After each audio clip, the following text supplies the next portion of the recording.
honored to be here and to meet all the leaders of APEC here in Korea, where I was born and raised. I'm honored to tell you about myself and to share my message. I'm so proud and excited that this year, for the first time, the cultural industry was chosen as a key agenda for APEC. I'm not sure how familiar you are with K-culture or K-pop, but I'm sure you all agree that the cultural industry has great economic value and growth potential. But I'm just an artist. I am not a business leader. I don't think you want to hear any numbers or figures from me. So today I want to speak to you as a creator and an artist. I want to share my thoughts on how K-pop crossed borders to move the hearts of people. It's not something we can really calculate or measure. It's a bridge that connects worlds, and I want to bring your attention to how we can work together to build this connection for tomorrow's creative cultural ecosystem. I'm a very lucky person. I'm lucky to have met the 6 other members of BTS. I'm lucky that I met our producer, Hitman Bang, who gave us his full support that we could make the music we love. But most importantly, I'm lucky I'm an army who accept our music, not just as a diversion, but as our shared language of life. And by the way, ARMY is the name of the official BTS fandom. For your information, the ARMY, whoo! Shout out to ARMY all over the world. And the ARMY is where I just finished my military service.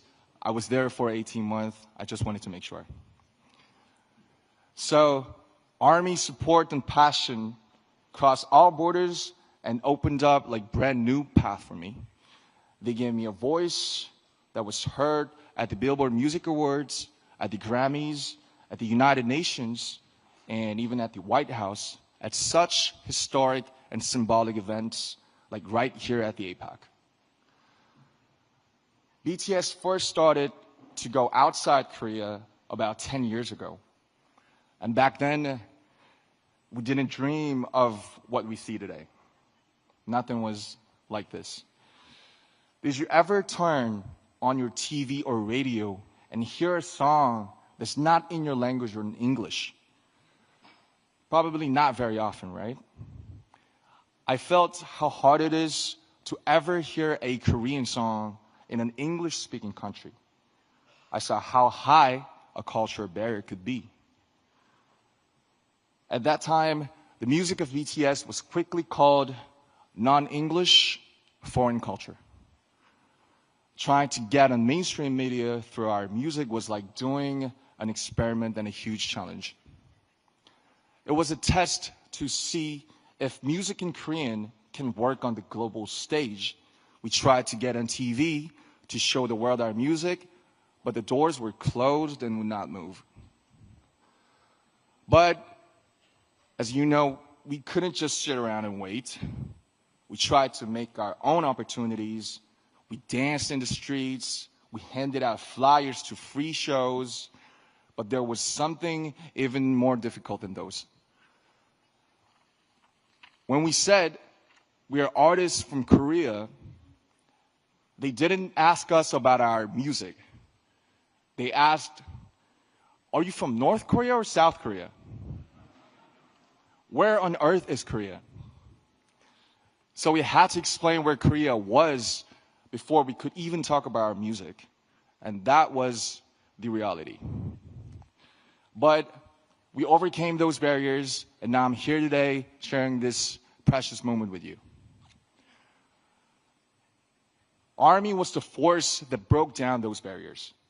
They used our music as the medium to carry out conversations that cross borders and languages. They were inspired by the message in the music of BTS to give to charity, to run social campaigns, and finally the world was amazed. Back then, ARMY was seen as supporters of a minority culture from Asia.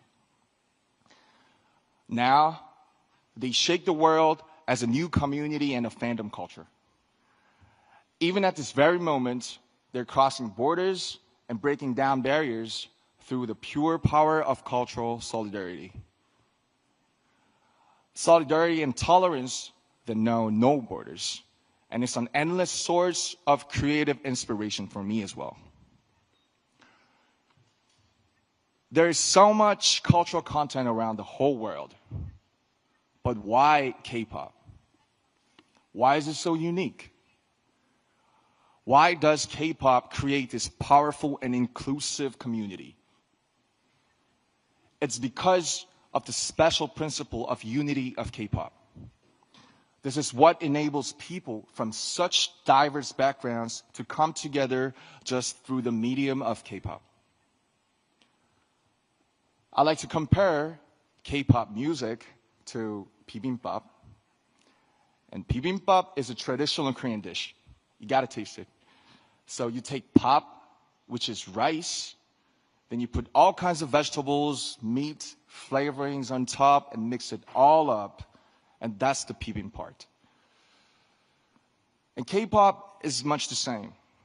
You take Korea's unique aesthetics, emotions, and production system, but you don't turn away elements of Western music like hip-hop, R&B, or EDM.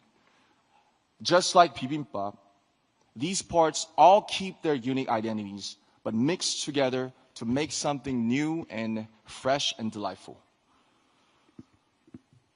K-pop is not just a genre of music.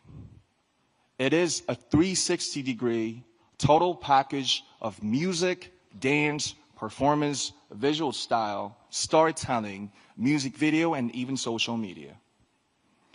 K-pop's success didn't happen because one single culture was better.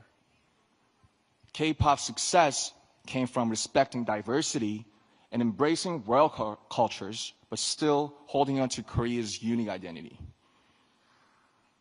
When cultural barriers come down and different voices harmonize together, there's an explosion of creative energy. This is where ARMY's borderless solidarity came from. And this is why K-pop is loved everywhere. Culture is like a river. It flows freely, different streams, sometimes coming together in harmony, just like K-pop. Coming together to carry itself far away and create something new. I like to see this creative flow of culture happen everywhere around the world. And the Asia-Pacific region has incredible, dynamic cultural diversity. K-pop's shining success is proof that cultural diversity and creativity are the greatest human potential. A force with no borders, no limits to growth. Ladies and gentlemen, leaders of APEC, let me ask you a question. What is your favorite song? Do you remember seeing a painting that took your breath away? Or a book you read over and over again? We all know, we all love culture and art. And we are connected by the emotion and resonance that they awaken in us. As a creator and an artist of this generation, I'd like to use this opportunity to make a request to the leaders and distinguished guests of APEC. There are creators all around the world. Please help them. Give them the financial support so that their own creativity can bloom. Give them the opportunities so that their talents can really shine. When you think about investing in tomorrow's generations, think about culture as well as economics. Culture and art are a powerful force that moves hearts. They are the fastest messengers that carry diversity and resonance.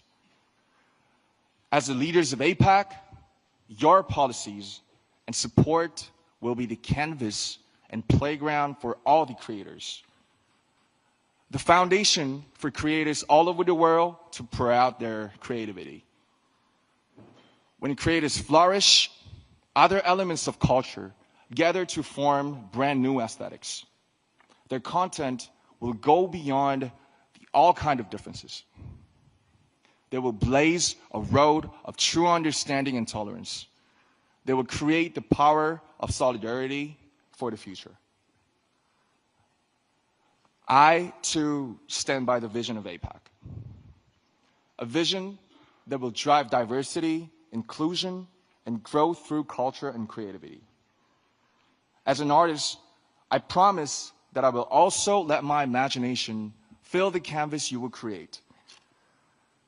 I will play my heart out in the playground you will build for us. I promise that I'll do my part by sending a message of courage and hope and lots of emotions through music. A message of embracing our differences to make something better together. I'd like to ask for your support for this future, and I think and I believe you can make this happen.